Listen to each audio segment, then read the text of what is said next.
There is this myth that is being pushed by Gachagua and his people that Mount Kenya didn't have a party, so they went into the last election without a party. We did. We had Jubilee Party of Kenya. So this thing of saying that, no, tuliingia ile yo election ingine bila chama, we had a party, right? So what they have done is introduced another party to the region, not a party for the region. There was always a party. Second, I listened to my good friend by saying that when you live somewhere, you should not talk about it. Gachagua talks about where he left every single day. Bitterly. I'm not even going to say bitterly. He talks about it every single day. So when Bai starts telling me, when you leave, please don't talk about the person you left, the person you used to work with, his boss, his party leader, talks about the person he used to work with every single day. So please, if we are going to use the same standards, let's use them. Number 3, and this is very, very important. Our problem as Jubilee is not with DCP. Remember in 2013 when Uhuru Kenyatta was running for president the first time, Gachagua's brother, Derito Gachagua the late, a man I have a lot of respect for, actually ran for governor of Nyeri on GNU and won. At no point did Uhuru stand up and say this guy is a Gakunia, this guy is a what, because he's not running on my party.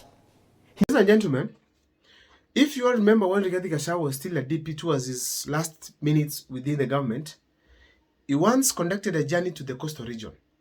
And while he was heading there, it appeared that he did not have bodyguards.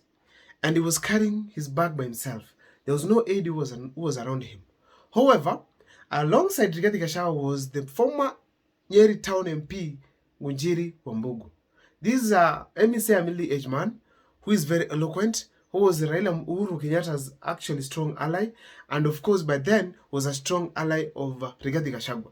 But as we speak today, Ngunjiri Wambugu has pulled back from Rigathi Gachagua and right now is speaking against Rigathi Gachagua in all ways.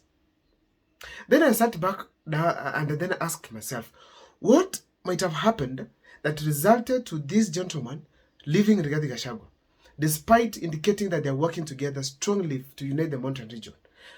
And I sat down and drew up some conclusions, which I'm going to share with you right here on this video, ladies and gentlemen. But before I take you through, if this is the first time you're watching my videos at Mokwa Times, take a second or two to subscribe, like, and comment, because that is the best support you can always give this channel. Here is my number. You can always share with me.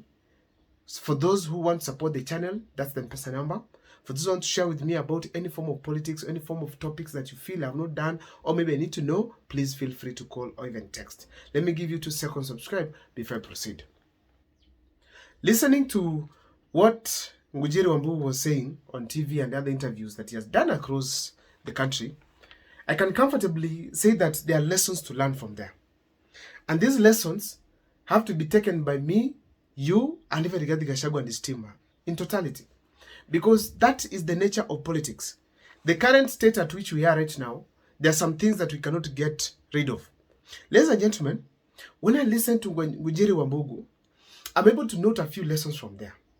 Number 1, it is that it's ideal for Rigathi Gachagua to work with other leaders strongly. Despite being in his party, he needs to work with other leaders from across board. Why? If they are all against President William Ruto, then that should be very clear. Let me give you a brief history of the past. When we had Uhuru Kenyatta in power, despite championing for Raila Amolo Odinga's election, the fact remains that there were other parties, so many of them that had come up. But people took the party they felt was best for them. That is the UDA, followed by Jubilee, and then other parties. That is the freedom for the people of the mountain region and of Kenya to choose whoever they want, whichever the party they want to align themselves to. Therefore, in this kind of a scenario, as Rigathi Gachagua goes ahead to champion for the party DCP, which I support fully, it's ideal that he does not kill any party. Let him just leave other parties to also come with their ways of operation. And eventually, if people feel safe with Rigathi Gachagua's party, and I think that's what they feel right now, Rigathi Gachagua will pick every part of that Mount Kenya elective post. Ladies and gentlemen, I feel strongly that no one is able to decampaign Rigathi Gachagua within the mountain region. Therefore, the availability of any party, be it DC, be it Tujibebe party, be it Usawa party, be it Chama cha Kazi by Moses Kuria, be it any party from the mountain region, let him not fight with it. Why? That is a war that he should not engage in. On what basis? These are people it comes from from the same region. People, if you fight, they have 2 or 3 supporters, which is not necessary at all.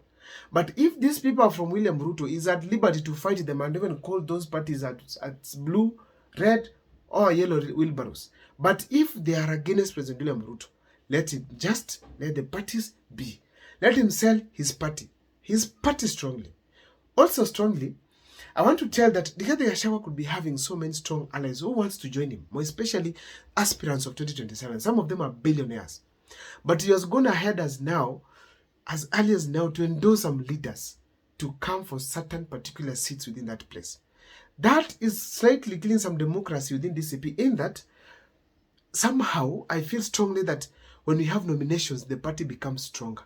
When there are nominations for a certain position, the party grows stronger. So if you have such people in place, I feel strongly that if Rigathi Gachagua has people like billionaires, people who are able to fund good campaigns, and then make it free for people to vie and lose in the nomination, Rigathi Gachagua will get the party very popular and get people on his side. But I feel strongly probably is having another aspect that is considering, though I feel strongly that he shouldn't really engage in endorsement of people right now. Let him endorse the people after nominations. People have come on board, people have selected them, and it works out well. Because he has to take what people want. But if he endorses people, it's like imposing people on the electorate. And that can actually kill his democracy come 2027. And eventually you can realize that people might not feel comfortable. Even strong candidates might not be on his side. And eventually realize that a stronger candidate against President William Ruto, but is not from the DCP party. And that probably will weaken Rigathi Gachagua's numbers in the National Assembly. Ladies and gentlemen, I cannot go without saying that if, for instance, Uhuru Kenyatta wants to bring Jubilee on his side, or even another party, or even his friends coming on board. Like now, I listened to Ngunjiri Wambugu kill his championing for the Jubilee party within the Mountain region. If people of Kenya, more especially of the Mountain region, want Jubilee party, let it be. But if they want DCP, that's okay. But I know the best thing is that they both put their arsenals on the ground and mobilize the entire Mount Kenya region. And I feel strongly that DCP is going to win the day because of its current way of operation. The current leader they are having, Rigathi Gachagua.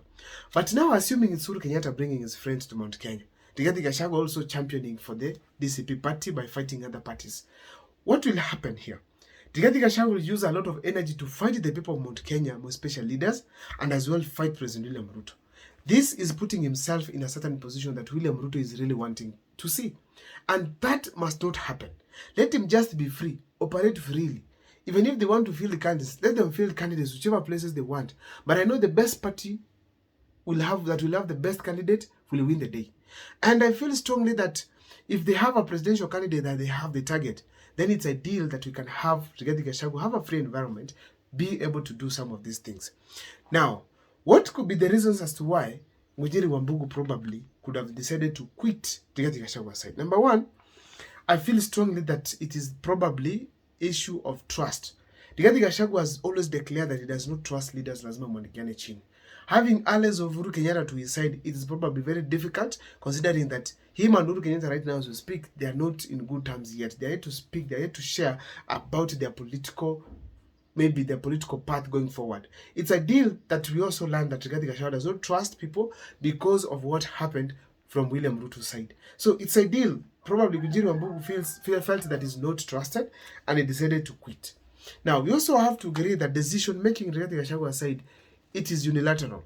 Rigathi Gachagua is the one who makes decisions. So if you come on board and try to make decisions here and there, you'll differ with him and probably you go home.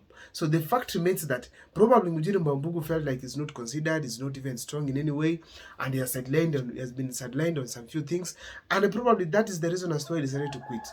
Also, it cannot go without saying that the parties were appointed, the leaders of the party, DCP, were appointed.